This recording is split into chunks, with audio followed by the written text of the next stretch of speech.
قدم بھی تھا کہ وہ کتنی کامیابیاں ان کے قدم چومتی تھی۔ کامیابیاں مسلمانوں کے قدم چومتی تھی، جہاں بھی قدم رکھتے تھے اللہ تبارک و تعالیٰ انہیں کامیابیاں عطا فرماتا تھا۔ ایک اور چیز ان کے اندر جو پائی جاتی تھی، اگر وہ آج پیدا ہو جائے تو ہمارے اندر یہ جو بوجھ محسوس ہوتا ہے نماز کا، قرآن پڑھنے کا، روزے رکھنے کا، رمضان المبارک لوگوں کو بوجھ نظر آتا ہے، بوجھ محسوس ہوتا ہے، یہ بوجھ ختم ہو جائے۔ ایک دستہ بھیجا صحابہ کا، ایک دستہ بھیجا جو مشرکین نے نبی کریم صلی اللہ علیہ وسلم کو پرکھنے کے لیے کہ وہ کیسے لوگ ہیں، ان کو دیکھ کر آؤ۔ جب دستہ ان کے پاس پہنچا تو وہ محبت بھری کیا چیز تھی جو صحابہ کرام کے پاس تھی؟ وہ یہ تھی جب حضور نبی کریم صلی اللہ علیہ وسلم کے صحابہ کے پاس، حضور کے پاس وہ پہنچے تو صحابہ کرام کا ایک عمل دیکھا۔ وہ لکھا ہوا نہیں تھا کتابوں کے اندر، وہ لکھا ہوا نہیں تھا قرآن کے اندر کہ ایسا کرو، مگر ان کے دل کے اندر یہ چیز تھی جس کے ہونے سے انہیں بڑا کچھ ملتا تھا۔ نبی کریم صلی اللہ علیہ وسلم کیا وہ دیکھتے ہیں، مشرکین ان کا دستہ دیکھتا ہے کہ حضور نبی کریم صلی اللہ علیہ وسلم وضو کر رہے ہیں، اور صحابہ اکرام رضوان اللہ تعالی علیہ مجمعین کی جماعت جو ہے وہ نیچے ہاتھ لیے ہوئے ہے، نیچے ہاتھ لیے ہوئے ہے۔ حضور نبی کریم صلی اللہ علیہ وسلم کے جسم سے جو وضو کے پانی کے قطرے نیچے گرتے تھے صحابہ اپنے ہاتھوں کے اوپر لے لیتے، اور مشرکین مکہ کا جو وہ دستہ آیا تھا وہ دیکھ رہا تھا اس کیفیت کو، اس عمل کو کہ وضو کرتے ہیں، ہاتھ سے جب پانی جدا ہوتا ہے زمین ترستی ہے، زمین کہتی ہے اے عاشقان مصطفیٰ مجھے بھی تو ایک قطرہ مل جانے دو نبی کریم صلی اللہ علیہ وسلم کے جسم کو چھوا ہوا، کیونکہ میں بھی زرخیز ہو جاؤں۔ زمین التجائیں کرتی تھی، مگر صحابہ کرام حضور کے ہاتھوں کے نیچے ہاتھ دیتے، اور جب حضور اپنے ہاتھ دھوتے زمین پانی ہاتھوں سے جب جدا ہوتا زمین پہ نہ گرنے دیتے، صحابہ اپنے ہاتھوں میں لیتے تھے، اور کوئی پانی وہ وضو کا پانی پی لیتا تھا، کوئی اپنی آنکھوں پہ ملتا تھا، کوئی اپنے چہروں پہ ملتا تھا، کوئی سینے کو ملتا تھا، مگر وضو کا پانی کتنا ہوتا ہے؟ 1 لیٹر 1.25 لیٹر، مگر صحابہ کی جماعت کتنا تھی؟ پانی جب کسی کو نہ ملتا پھر یہ کیفیت ہوتی۔ وہ مشرکین مکہ کہتے ہیں کہ ہم ایسے محسوس کرتے تھے کہ اس پانی کی خاطر یہ آپس میں لڑ پڑیں گے، ایسی جد و جہد ہوتی تھی کہ وہ کہتا تھا میرے نصیب میں قطرہ ہو جائے، وہ کہتا تھا میرے نصیب میں ہو جائے۔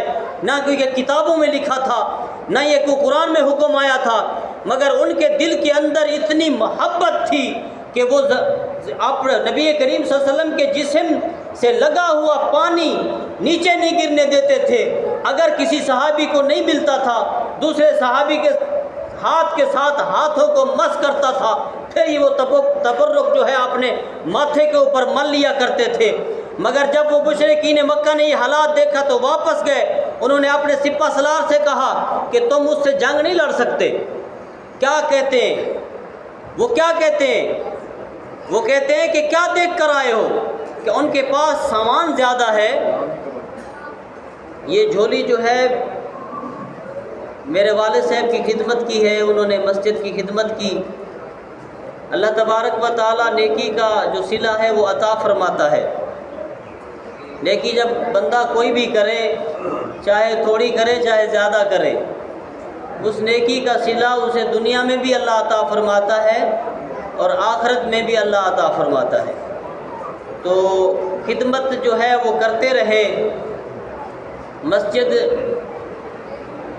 جب تک ان کی صحت تھی، جہاں تک مسجد کا کام ہو سکا انہوں نے کوشش سے کروایا۔ اللہ تبارک و تعالیٰ ان کی خدمات کو قبول فرمائے۔ اور یہ خدمت جو ہے سالانہ کرتے ہو، اس سالانہ خدمت کے اندر کوشش کیا کرو کہ عید جو ہے، عید کے خوشی کے موقع کے اوپر اتنی خدمت ہو جائے کہ اس کے عید کے گزر اوقات جو وقت جو ہے وہ بسر اچھا ہو جائے۔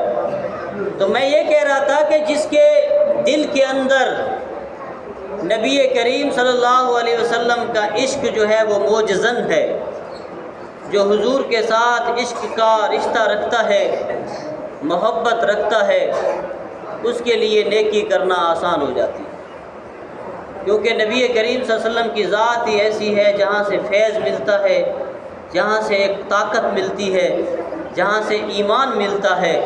جب حضور کا عشق سینے کے اندر آئے گا پھر روزے بھی آسان ہوں گے اور قرآن کی تلاوتیں بھی آسان ہوگی، مسجد کے اندر جو وقت گزرے گا وہ بھی آسان ہوگا۔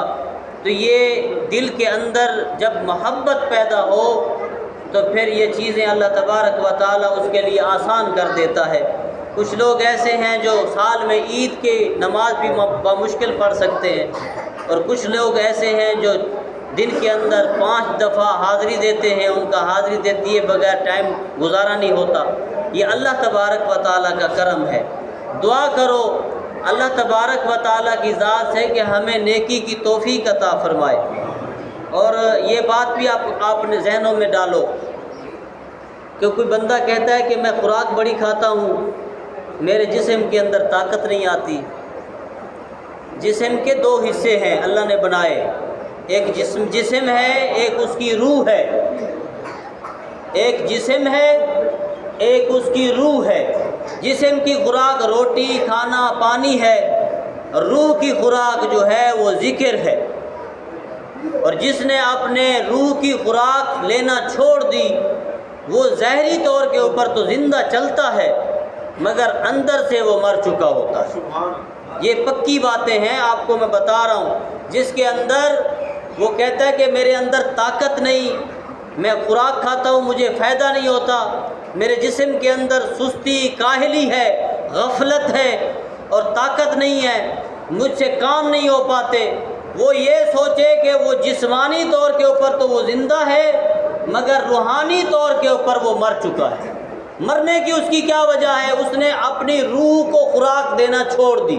روح کی خوراک تھی نماز پڑھنا، قرآن پڑھنا، اللہ کا ذکر کرنا، روزے رکھنا، بیت اللہ شریف کی زیارت کرنا، روضۃ الرسول کی زیارت کرنا، درود پاک کثرت سے پڑھنا۔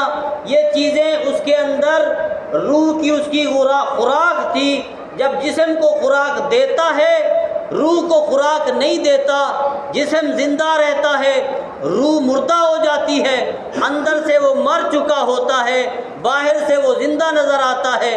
پھر وہ کہتا ہے میرے اندر دل کے اندر خوشی کے سوٹے نہیں پھوٹتے، میرے دل کے اندر جو ہے وہ طاقت نہیں رہی، میرے اندر وہ جو چستی ہوتی ہے، جو چلاکی ہوتی ہے جسم کے اندر، ایک جو اللہ تبارک و تعالیٰ کی طرف سے ایک طاقت عطا انرجی جسے کہتے ہیں وہ ملتی ہے، وہ نہیں ملتی۔ اگر چاہتے ہو کہ ہمارے جسم کے اندر طاقت ہو، روحانی طور کے اوپر اپنی خوراک لینا شروع کرو، ورنہ زندہ تو رہو گے مثل مردے کی ہو جاؤ گے۔ اندر سے جب مر جاؤ گے پھر دنیا کے صرف ہو جاؤ گے، جب آخرت میں جاؤ گے پھر روح تو پہلے مری ہوئی ہوگی، اس کے اندر کہاں طاقت ہوگی کہ وہ تمہیں آگے لے کر چلے۔ تو اس سے پہلے کہ زندگی کی سانسوں کی ڈوری ٹوٹ جائے، وقت ہاتھ سے نکل جائے، اپنے دل کو زندہ کرو، ذکر کر لیا کرو، نماز پڑھ لیا کرو، قرآن پڑھ لیا کرو۔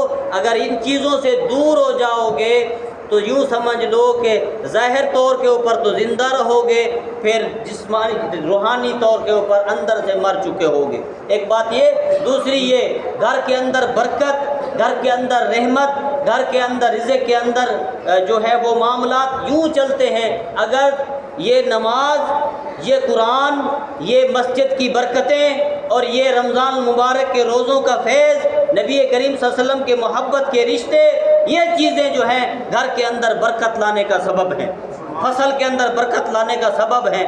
اگر ان چیزوں سے دور ہو کے آپ کہو کہ ہم کامیاب ہو جائیں گے، ہماری زندگی سنور جائے گی، یا ہمارے مال میں برکت ہو جائے گی، یا ہماری چہروں کے اندر رونق ہوگی، آنکھوں کے اندر رونق ہوگی، دیکھتے ہوگے لوگ کسی کی پوری آنکھیں نہیں کھلتی ان کی کمزوری کی وجہ سے، آنکھیں کیوں نہیں کھلتی؟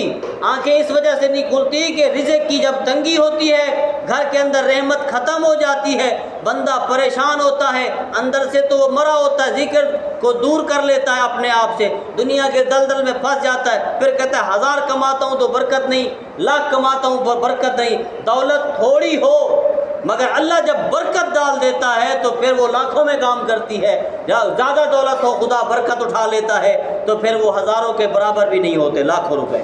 اللہ تبارک و تعالی ہمیں عمل کی توفیق عطا فرمائے کہ ہم بجائے اللہ اور اس کے رسول کے دور ہونے سے اپنے آپ کو قریب کریں اور دنیا میں بھی مستفید ہوں اور آخرت میں بھی اللہ ہمیں سرخرو بنائے۔